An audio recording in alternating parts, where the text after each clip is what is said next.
Ah, bangis ah. Parang yung tingin mo may problema ka sa parada ko ah. O sige. Alrighty, good morning. It's 9 on the way na tayo bali sa una nating pasahero. At pala nagintan na tayo, no?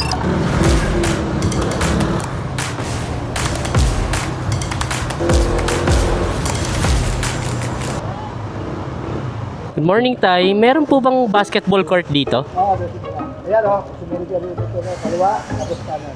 Salamat po. Thank you po, thank you. Yung basketball court. Ito po. Salamat. You're welcome. Kasi yung basketball court. Where the This is it. Okay. Kasi na kaya yun? Hello, good morning po. Pwede po.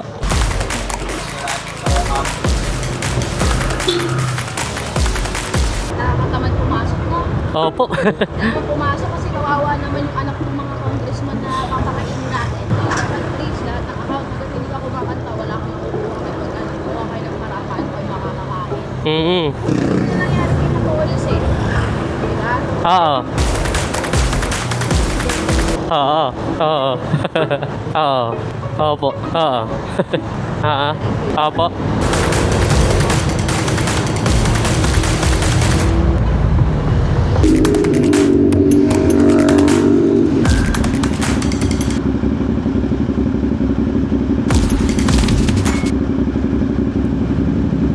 Yarihan siguro yun. Oo. Nakasilip mo. Ano? Oo, kasi nakatupi eh.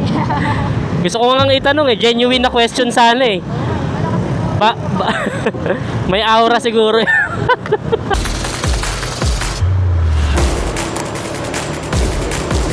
Alam ko na yan. Ah, bangis ah. Panood ko? Ayaw, uwi ka na ako. Alam nila oh. Isang pasahero uwi. Wala kang pasahero? Uwi ka na din? Sige, ingat, ingat, Paps. Kanan tayo? Sige, kanan tayo. Maluwag pa eh. Kunin natin yun. Cash siya cash. Opo, pwede po. Basta importante po nagbayad. 320. Uy, salamat po. Have a nice day po. Ingat po kayo. Biri, biri, bip, bip, biri, bip. Let's go!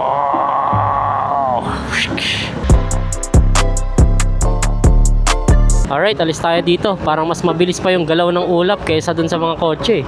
Let's go, boys! Okay, may tambayan ako dito. Alis tayo dito, ang init. Uy!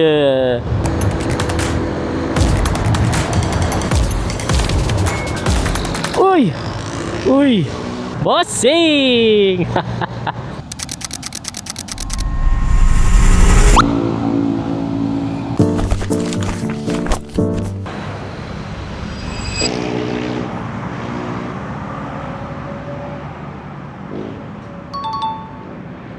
Alright, bali nasa different angle na tayo ngayon. And in this angle, ituturo ko naman sa inyo kung ano yun. May mga namimingwit pala dito. Parang tatay, nakatupad.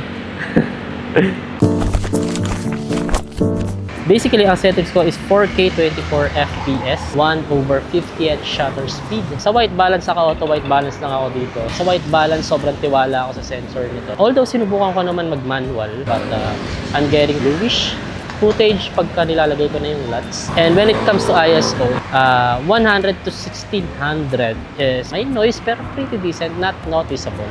Pero kung gusto mo ng pinaka-safe, 100 to 800. Sa texture naman and noise, naka-negative 2 ako pareho. As you can see, I'm in a different angle. Medyo mainit dun eh. Kung mapapansin nyo, sinunod ko yung 180 degree thumb rule para maging cinematically.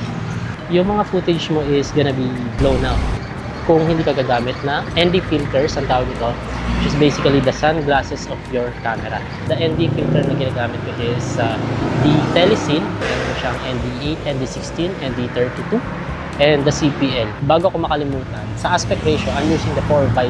In my own perspective, ang ganda sa mata, panoorin yung 4:3 aspect, lalo pag POV shots. Okay, bago ko makalimutan, I'm using the DJI microphone. I think this is the last. And marami nagkakamali dito.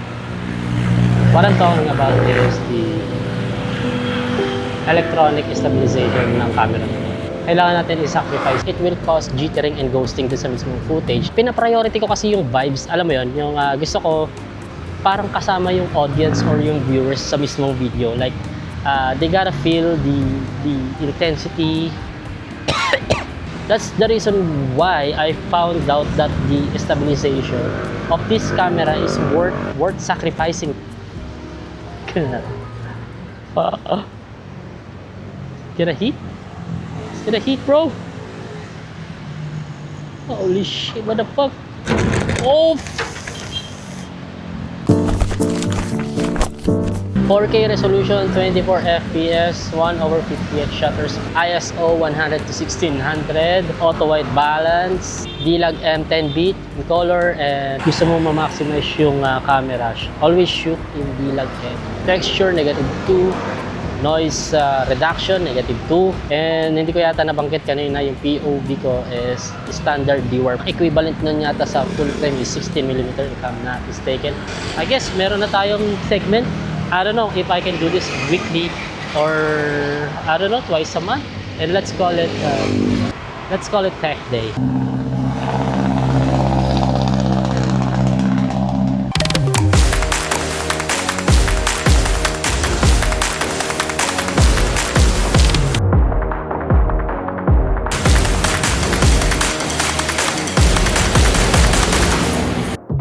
Lipat na tayo ng pwesto.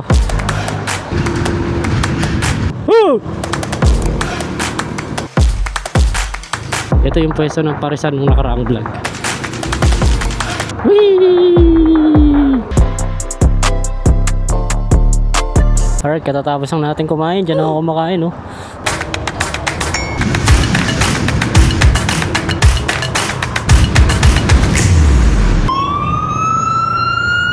Sumalangit nawa. Alright, sorry kung rumekta uwi tayo kasi something came up and whoop! And for being honest, hindi lang naman ito yung source of income natin. Anyways, hindi ko alam kung tatapusin ko rito yung vlog or pakita ko sa inyo yung isa ko pang source of income.